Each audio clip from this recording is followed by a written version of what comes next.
The stage is set for the SEC title, Alabama, Georgia, December 2nd in Atlanta. Kirby Smart versus Nick Saban, like probably for a college football playoff spot, definitely for a playoff spot, more than likely for Georgia, for their playoff hopes, for Alabama. Like everything you could want is baked into this college football game. I cannot wait for it. Just a couple weeks away.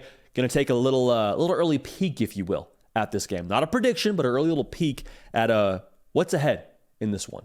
First things first, Georgia fans, Bama fans, had both y'all dialed in the entirety of the season. We appreciate y'all for that. If you're new to the show, welcome.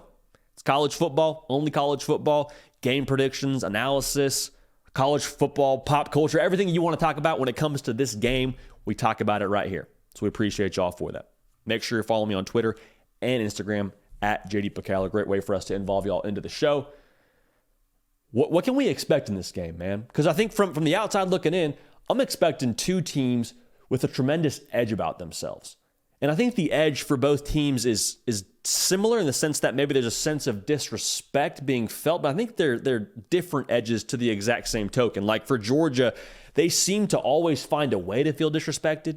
Like there was that viral clip last year after the confetti dropped in LA, and you got Georgia players saying, "You thought we'd be 7-5," and everyone's like, "No, I don't think we did think you would be 7-5 actually." But even so, Georgia, they look for that kind of edge, they look for that disrespect, and it fuels them.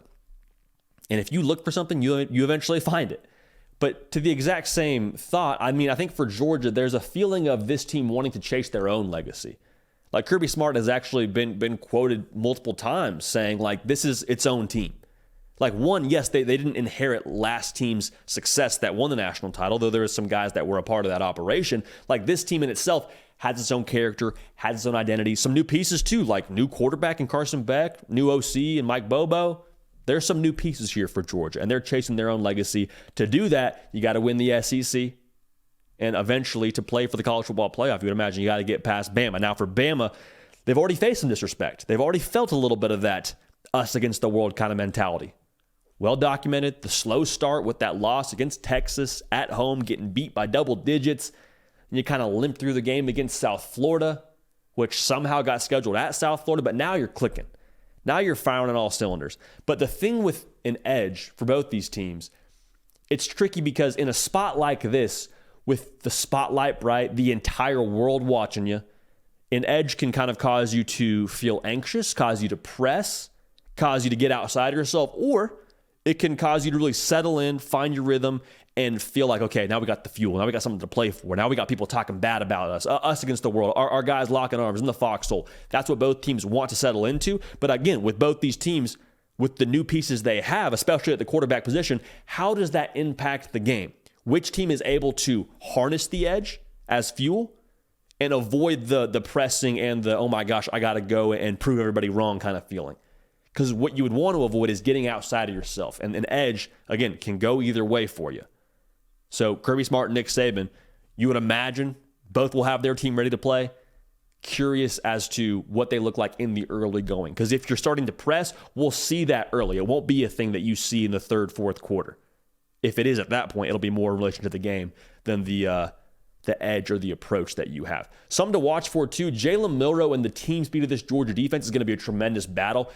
The reinvention of Alabama's offense really since September of this season has been Jaylen Moore getting downhill, Jaylen Moore making quick decisions, making defenses pay when they try and spy him and try to get in conflict between him and his passing lanes. Like, you got to pick your poison with him. Now, the thing with Georgia is they trust their matchups, more than anybody else in the country. Like, they're content to just play man coverage, let their dudes get after you underneath, and play ball that way.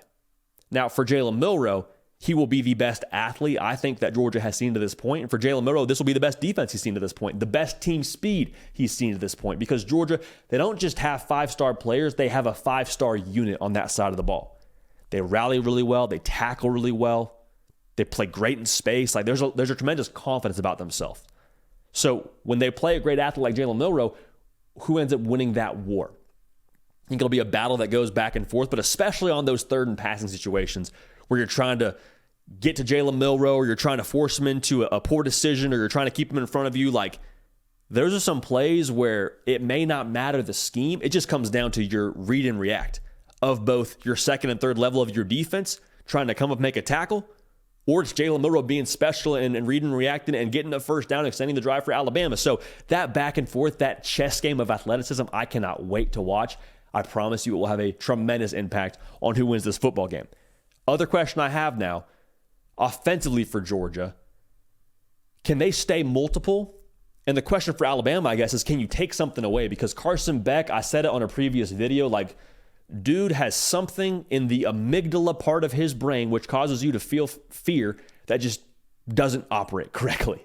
Like, the dude I just have not seen have any sense of stress or panic. And I think a big reason for that is the work that he puts in during the week and also the work that I think his teammates around him do on Saturday. Like, I have not seen this Georgia offense be in a position where they have either the pass game or the run game taken away. Now, if Alabama can take one of those away, you put more pressure on Carson Beck, and maybe you force him into an uncomfortable spot. Because that's kind of the thing we've talked about all year long whenever we break down Georgia games is, can you force Carson Beck to get rattled? Can you put this Georgia offense on their heels? And so far, the answer has been no every single week.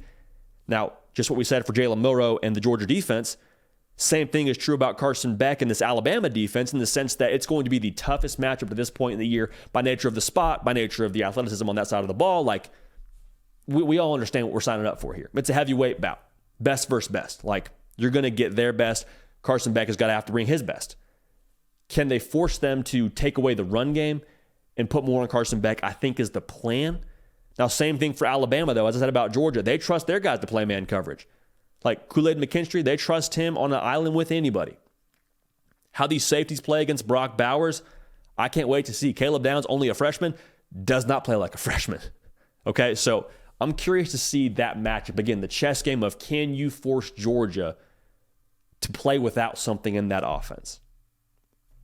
I think you might have to do it if you want to win this football game, because otherwise you get into a shootout, and I think I like Georgia's chances in a shootout by how multiple they are. I'm not picking it. I'm just saying for Alabama, that would be the path I think you have to approach, and that's a chess game I can't wait to see. So my final question for this game now for both sides, in a spot like this, the interesting thing about both teams, both Georgia and Alabama have been these teams that consistently trend the right direction. I think by nature of who their head coaches are. Like Nick Saban, Kirby Smart, both of them make sure they both have their football teams playing the absolute best in November. They coach it that way. I think their program is built that way to play their best when their best is required. Now, the best required in this spot, I think, requires another evolution. Okay, and what I mean by that is something else in the tank that we haven't seen yet from either team. And it could be schematic, it could be personnel, it could be just an effort. But there's something else for either team to kind of put them over the top. I think that's what it takes in a spot like this. It takes that X factor. It takes that trick play. It takes something extra, the other evolution to say, oh, we haven't seen that from Bama yet. We hadn't seen that from Georgia yet. Whether it's, again, it could be a personnel thing. It could be a character trait. It could be Georgia getting backed into a corner and we see a different response mechanism that we hadn't had to see from them yet. Or it could be Alabama and them pushing the ball downfield a little bit more authoritatively. Like, I'm not here to tell you what it is, but I do think whoever's able to take that next evolution and take that next step of improvement will be the one who wins this football game. Because the stakes themselves, man, like we already understand, the SEC championship, I promise you, means the world to both these teams. For Georgia, assuming they handle business against Georgia Tech, this will be for a college football playoff spot. Alabama, this is to keep their college football playoff hopes alive, assuming they beat Auburn. Now, again, you got to take it one game at a time for both these operations, but I don't think it's a stretch to say this will have a major impact on the college football playoff race. So everything you want, man, baked into this game. Heck, it could be a Heisman spot for either side, man. Jaylen Moore and Carson Beck, who knows what happens leading into this game and where their, chances are for a Heisman moment, if they were to have one, what that would mean for the award. I can't wait for this one. Again, the stage is set. If you made it a pay-per-view event, I promise you, take my money. Take my money. Don't actually, but I'm telling you that would be something that they could do, and I would do it. All right. Appreciate y'all being dialed in. Make sure you're subscribed. Going to give you our prediction in this game on this channel here very, very soon.